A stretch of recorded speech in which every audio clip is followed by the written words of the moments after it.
Незаконскиот тендер за ТОАНМ и донесе 6 години затвор на поранешната министерка за внатрешни работи Гордана Јанкуловска. Судот денеска во одвоен процес ја прогласи за виновна по предметот познат во јавноста како Тенк. Обвинетата Гордана Јанкуловска виновна е за сторено кривично дело злоупотреба на службена положба и овластување. Судот обвинетата ја осудува на казна затвор од 6 години. Судиката Добрила Кацарска при читањето на пресудата посочи дека Јанкуловска со умисла го поттикнала нејзиниот заменик министер Ѓоко Поповски да стори кривично дело.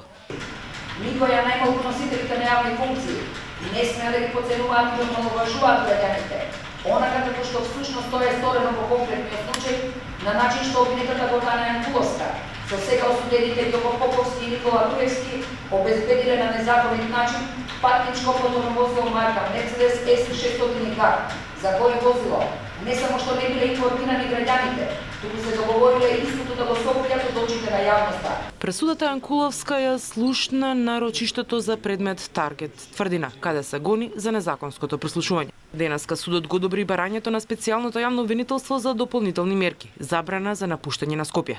Обвинителката Фатиме Фетај тоа го побара од судот поради опасност од бегство.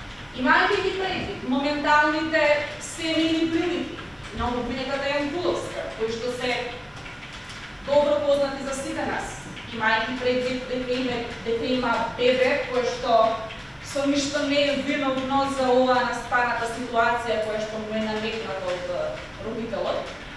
Наместо мерка притвор ви предлагам чрез суден да изречете дополнителна мерка на предпазливост, а тоа е забрана за напуштање на живеалиштето, односно преселувалиштето од страна на обвинетата Гордана Јанкуловска.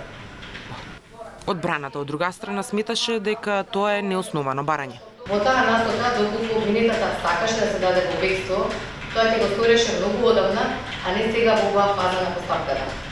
Во Тенк претходно беа осудени поранешниот премиер Никола Груевски на 2 години казна затвор и поранешниот заменик министер во МВР Ѓоко Поповски на 6,5 години за набавка на блендираното моторно возило Мерцедес S600 Гард во вредност од 600.000 евра. Потоа апелација му потврди казната на Груевски, а му ја намали за 2 години на Поповски.